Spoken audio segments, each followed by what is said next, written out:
Seguimos com liberdade de opinião e agora vamos direto a Brasília. Vamos ouvir as análises do jornalista Alexandre Garcia. Alexandre, boa segunda-feira, boa semana para você, hein? Boa semana para nós todos, Colombo. Bom dia. Bom dia. Vamos em frente então com os nossos assuntos, Alexandre, de hoje, segunda. O primeiro deles é o Enem, aplicado ontem, né? O segundo domingo de provas, recorde de abstenção. Um recorde importante. A abstenção foi de mais de 3 milhões de alunos. Isso significa, no universo total de estudantes, 55,3% de todos que estavam inscritos, de acordo com o INEP. Ou seja, mais gente faltou do que fez a prova. Nós ouvimos o ministro da Educação, Milton Ribeiro, sobre o número alto de abstenção. Ele disse o seguinte: para quem está vivendo um momento como esse, é compreensível, apesar de não ser justificável. Alexandre, queria que você falasse um pouquinho para a gente, então, sobre este dado impressionante, né, de faltas nas provas do Enem, 55%, e sobre a declaração do ministro dizendo que entende, mas acha que isso não justifica tamanha abstenção no Enem deste ano aqui de 2021. Porque eu acho que a pandemia foi um pretexto, né? A causa também foi a pandemia, mas está mais atrás. É falta de aula, falta de escola, falta de base para a pessoa fazer o exame, né? Não é a aglomeração da sala de aula. Olha, a gente viu aí, quem quiser, quem tem olhos para ver, é só olhar as praias do Rio de Janeiro nesse fim de semana, por exemplo, né? É só olhar os bares, olhar o metrô, o ônibus, as aglomerações em toda parte, né? Então não é exatamente isso. E além disso, os jovens, nós sabemos que nessa faixa etária é 10 vezes maior o risco de sofrer um acidente de trânsito que pegar Covid. Então a causa real foi a falta de base para fazer esse exame, né? A insegurança para fazer esse exame. E eu acho que eles têm razão, porque não tiveram aula, né? Isso é uma coisa fundamental. O problema brasileiro, o principal, é falta de futuro de nós todos, como país, por falta de base em coisas básicas, como letras e matemática, como linguagem e matemática, história, geografia, ciências. A gente está vendo no PISA, né? Agora, quanto a essa abstenção, eu queria aproveitar para fazer uma comparação com a nossa terra-mãe, Portugal. Portugal teve eleição ontem, eleição para presidente da República Portuguesa, chefe de Estado, né? Teve 60,5% de abstenção. Foi uma abstenção grande. Em 10 milhões, 791 mil eleitores foram votar 6 milhões e pouco, não votaram 6 milhões e pouco, né? Foi a vitória do presidente, que foi reeleito com 61% dos votos, né? Segundo lugar, a candidata socialista ficou lá atrás, com 13%, o candidato de extrema-direita com 12%, o candidato de extrema-esquerda do Partido Comunista Português ficou com 4%, né? Mas porque Portugal está... A segunda onda em Portugal é o pico, é recordista, né? Eu até me admirei que 47 mil portugueses foram à urna para votar em branco, né? E arriscaram. Mas, enfim, lá se justifica uma abstenção alta, de mais de 60%. Aqui uma abstenção de 55% no Enem, eu acho que se justifica sim, mas pela ausência, né, como eu disse, pela ausência de aula, de conhecimento, a insegurança. É como se adiássemos esse Enem para o ano seguinte.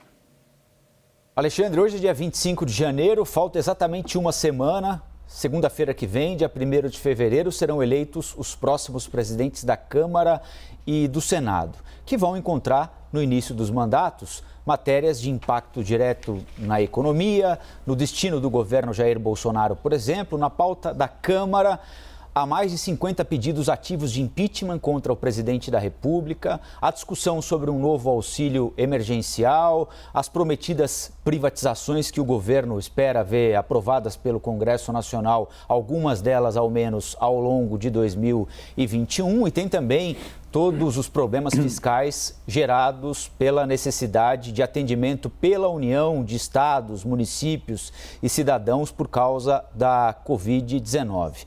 Alexandre, na sua avaliação, qual deve ser a pauta prioritária dos próximos presidentes da Câmara e do Senado? O que é essencial a partir do dia 1º de fevereiro?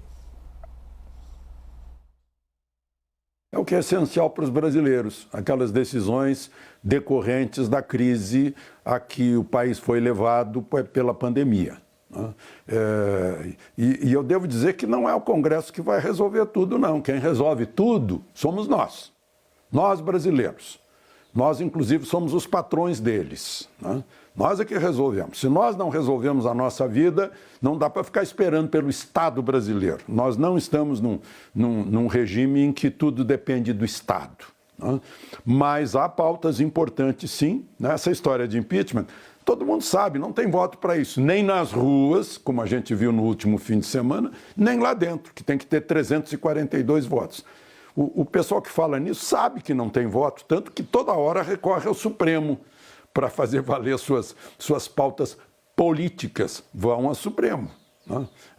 E tem conseguido algumas delas. Não conseguiram, por exemplo, tirar o ministro Pazuello, porque a decisão de Lewandowski foi, olha, quem tira ministro e põe ministro é o presidente da República. Está lá no artigo 84 da Constituição. Mas, enfim, são pautas importantes, que dizem respeito às contas públicas, porque conta pública desequilibrada influencia negativamente o país. Estão discutindo aí essa questão que é importante, já que a pandemia continua, se não dá para continuar esse auxílio emergencial. Agora é preciso ver se as pessoas, quantos são os realmente necessitados. No ano passado foram 65 milhões de pessoas, ou talvez um pouco mais do que isso, mas foi muita gente. E isso contribuiu muito para o equilíbrio da economia. Principalmente contribuiu para não haver problemas de abastecimento e de fome. Isso é muito importante. Então é preciso considerar isso. Que há pautas prioritárias de interesse do Brasil e não do interesse específico de um deputado ou outro ou um partido ou outro. Há pautas importantes de interesse do país. Alexandre, nós até acho que já conversamos sobre isso aqui no Liberdade. O deputado Baleia Rossi votou mais com o governo do que o deputado Arthur Lira, num levantamento que foi feito durante a gestão do presidente Jair Bolsonaro. Por que a preferência, a predileção do presidente pelo candidato Arthur Lira? Porque ele é o candidato de Rodrigo Maia. Dize-me com quem andas e eu te direi quem és. Aí naquela reunião lá em São Paulo, em que ele estava junto do governador, e o governador chamou o presidente de facínora. Pronto, perdeu muito apoio. O PSL, por exemplo, passou para o outro lado. Foi lá para o Arthur Lira. Aí o Baleia Rossi talvez tenha sido impossível para ele, Ele que votou contra a Dilma no impeachment, votou pela reforma trabalhista, desagradando o PDT, por exemplo, votou pelo teto de gastos muito importante no governo Temer, era uma espécie de queridinho da equipe econômica, mas de repente estava lá com ele virou Baleia Rossi, virou Rodrigo Maia. E isso fez com que Arthur Lira esteja hoje entre considerado como candidato favorito na eleição que vem agora, Daqui a pouco já tem a eleição, mais uma semana. É isso aí. Semana que vem.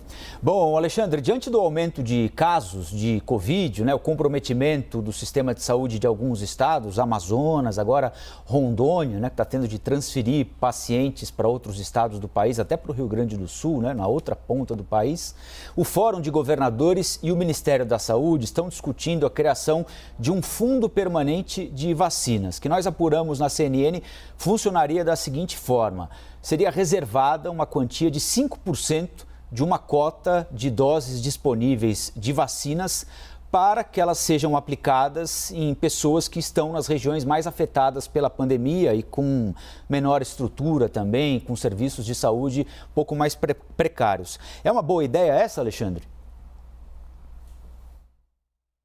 Acho que sim, é uma garantia. Agora, você me dá a oportunidade, Colombo, de talvez corrigir, né, a minha ignorância quando eu disse que não havia aqui no Brasil a possibilidade, né, por que nós não produzimos a nossa vacina?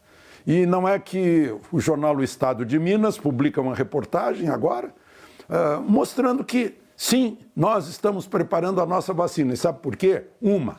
A gente não pode depender da China ou da Índia ou de seja lá quem for. Primeiro. Segundo e mais importante, né, cepa tupiniquim, cepa brasileira do coronavírus. Será que eles lá na Ásia vão vão fazer vacina para uma cepa brasileira ou lá na Europa ou nos Estados Unidos? Ou nós é que teremos que fazer isso? Pois é, mas nós estamos trabalhando com isso, tá? Ministério da Ciência e Tecnologia, o CNPq e o FINEP financiando, na maior parte. Universidade Federal de Minas Gerais, Universidade Federal de Viçosa, a Fiocruz Minas, a Universidade Federal do Paraná, a Faculdade de Medicina de Ribeirão Preto, que é a USP, o Instituto do Coração, Dr. Jorge Calil, né, estão na pesquisa e no caminho certo, uma utilizando como vetor vacina da febre amarela, outra vacina da influenza, o outro o vírus enfraquecido, o vírus isolado e sem força, né? Outro partículas do vírus. Estamos sim no caminho de termos a vacina brasileira ciclo completo. Não vamos depender, será que a China vai enviar o insumo, não vai enviar o insumo, a essência da vacina? Nós estamos produzindo isso, parece que é um total de 11 laboratórios brasileiros que estão envolvidos nisso. Belíssima notícia que eu faço questão de contar aqui, porque na semana passada eu estava muito desesperançoso em relação à nossa vacina. Agora, a esperança voltou. Bom, nós temos falado aqui também frequentemente, né, Alexandre, sobre o fura-filas da vacina contra a Covid-19, que não representam, evidentemente, a maioria dos vacinados. É importante colocar isso em contexto, mas aconteceu, né, e abriu uma discussão sobre quem tem prioridade, a real necessidade de receber neste momento o imunizante, em que há mais pessoas para serem vacinadas do que vacinas à disposição. O Ministério Público está investigando casos de fura-filas em pelo menos 8 estados. No Plano Nacional de Imunização, os grupos prioritários somam um pouco mais de 77 milhões de pessoas. Além de profissionais de saúde e idosos, há diversos outros que estão na lista, como, por exemplo, caminhoneiros, trabalhadores do transporte urbano, transportadores rodoviários de carga, 77 milhões de pessoas. Se a gente levar em conta, né, Alexandre, que precisamos de 2 doses da Coronavac mais cedo, da AstraZeneca dá para esperar até 3 meses, mas 2 doses para imunizar cada indivíduo, são 150 milhões de doses só para o grupo prioritário, né? Como é que você avalia, Alexandre, a escolha desses grupos prioritários que constam do Plano Nacional de Imunização? 77 milhões dá quase 1/3 da população brasileira, né? Eu comparo assim, ironicamente, com o foro privilegiado, né? O privilégio que a gente entende é sempre para menos gente, né? Prioridade. É a prioridade justa para quem está trabalhando em equipes médicas, é a prioridade justa para quem tem comorbidade, são os expostos e os mais suscetíveis, os mais vulneráveis. São as prioridades. Agora, por exemplo, né, área de transporte, a gente está falando de caminhoneiro, mas e os aviões? E os comissários de bordo? Os pilotos, né, também são prioridade, e mais ainda, porque estão lá num recinto fechado, num tubo fechado, com ar-condicionado e ar pressurizado, né? Os profissionais da educação, os que lidam com alunos para que as aulas voltem, professores, os policiais que têm pegadas aí muitas vezes de corpo a corpo com bandidos, né? Que precisam disso também. Então, essas áreas, esses serviços essenciais, a gente vai expandindo. É preciso, sim, claro, mas vai a lógica é, primeiro, os mais vulneráveis e mais expostos, e deixa para o fim os menos vulneráveis e menos expostos. Assim é que se aplica, né, se administra a escassez de vacina. Uma, que a licença é temporária, a vacina é experimental, é emergencial, e a gente está dependendo, como eu acabei de falar, ainda do exterior. Tomara que apareça a nossa vacina brasileira, né? Porque se aparecer uma cepa brasileira, a gente está imediatamente em cima dela, sem depender de humores ou não, ou da burocracia de outro país. Agora, Alexandre, eu queria falar um pouquinho com você sobre a popularidade do presidente Jair Bolsonaro, que caiu agora no mês de janeiro, segundo a pesquisa do Instituto Datafolha, publicada neste final de semana. 31%, segundo o Datafolha, avaliaram o governo como ótimo ou bom. Na pesquisa anterior, de dezembro, eram 37%. Alexandre, você já fez reparos aqui às pesquisas, né, em outras oportunidades, então eu queria saber se você se sente confortável para falar sobre o assunto e como é que você avalia essa variação na popularidade do presidente Bolsonaro. Não, é fácil falar sobre isso, né? Veja só, pesquisa Datafolha, dia 28 de setembro de 2018, a 9 dias da eleição presidencial. Haddad 45, Bolsonaro 39. Alckmin 45, Bolsonaro 38. Ciro 48, Bolsonaro 38. Né? O jornalista tem... Jornalismo é ceticismo. Né? Ceticismo para o jornalista é uma virtude. Ingenuidade para o jornalista é um pecado. Né? Então, eu prefiro fazer a pesquisa das ruas, a pesquisa das viagens do presidente da República, a pesquisa do que a gente vê, porque a gente não fica trancado em redação, né? A gente sai para a rua, a gente se expõe, a gente conversa com as pessoas e fica sabendo. Agora, no fim de semana, houve uma demonstração de que lado está a opinião pública, né? Se está do lado da opinião publicada ou do seu próprio lado. Então, eu acho que ano que vem tem eleição, né? Fica fácil a gente... A melhor manifestação, a melhor pesquisa de opinião pública é o resultado da urna, né? E principalmente quando o resultado da urna não coincide com a pesquisa feita, né? Por muita coincidência, feita exatamente no momento em que se faz aí uma campanha tentando, né, um terceiro turno da eleição, em vez de investir em candidato para o ano que vem. Então, Alexandre, ótima semana mais uma vez, boa segunda, e nós voltamos a conversar aqui no Liberdade de Opinião amanhã, combinado? Obrigado, Colombo, combinado, e aproveitem o dia.